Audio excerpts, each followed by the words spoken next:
네, 이번에는 부산으로 가보겠습니다. 이 서울만큼이나 부산도 치열한 선거전이 펼쳐졌죠. 자세한 선거 관련 이슈들 짚어볼까요?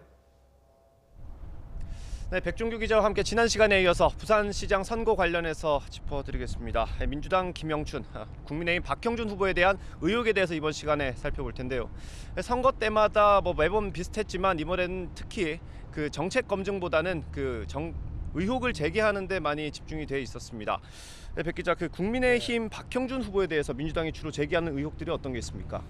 네, 민주당이 가장 거칠게 몰아붙이는 건요. 박형준 후보가 이명박 정부 당시에 불법 사찰을 국가정보원에 지시를 했느냐 이겁니다. 예. 박 후보가 MB 정부 때 홍보기획관과 정무수석을 지냈어요. 이 때문에 4대강 등 정부 정책에 반대하는 인물이나 시민단체 사찰 등에 관여했을 가능성은 물론이고요.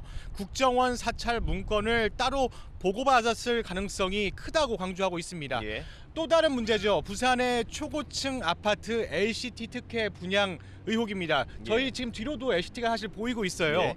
예, 민주당 측은 박 후보가 LCT 이영복 회장으로부터 로열층인 17층과 18층을 특혜 분양받았다 이렇게 몰아붙이고 있는 상황입니다.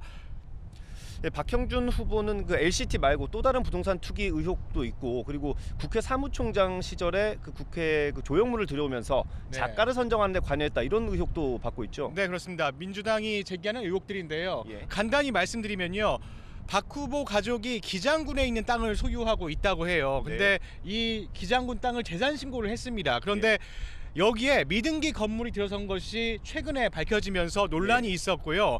박 후보가 국회 사무총장 때 과일나무라는 조형물을 국회에 설치를 했습니다. 이때 박 후보의 부인과 잘 아는 지인인 설치 미술가가 이 작업을 했는데요. 예. 이 과정에서 박 후보가 이 작가를 추천을 했다, 이런 의혹들이 있습니다.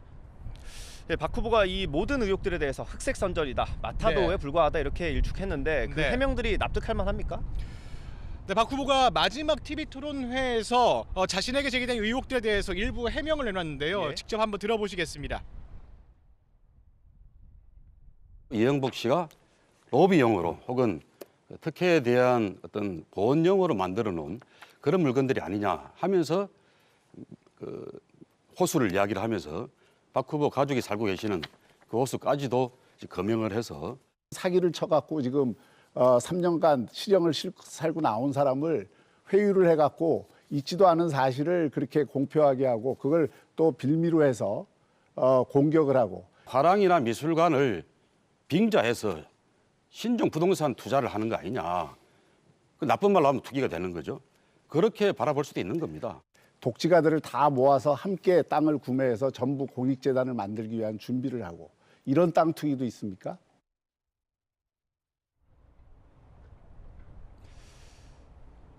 네, 이에 맞서서 국민의힘도 지금 김영춘 후보에 대한 의혹을 여러 개를 제기하고 있는데 그렇습니다. 대표적인 게 부동산 문제죠. 네, 그렇습니다. 현 정부의 부동산 실책과 함께 김영춘 후보를 몰아붙이고 있는 상황인데요. 예.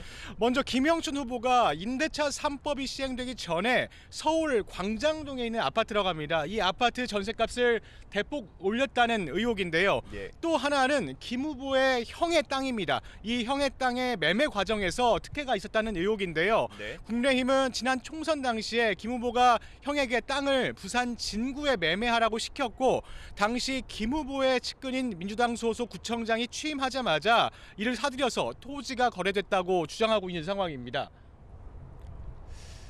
네, 김영춘 후보도 국민의힘이 제기한 의혹들에 대해서 적극적으로 해명을 했죠. 직접 한번 들어볼까요? 김영춘 후보가 자기 형 땅을 구청에 판 거, 이거야말로 이해관계에 딱 충돌에 걸리는 문제예요. 제 가족 케이스 전혀 특혜가 없었던 사안이고, 오히려 구청에서 요구하는 대로 또 제 형이 요구하는 값을 안 받고 구청이 요구하는 가격대로 팔아준 거고요.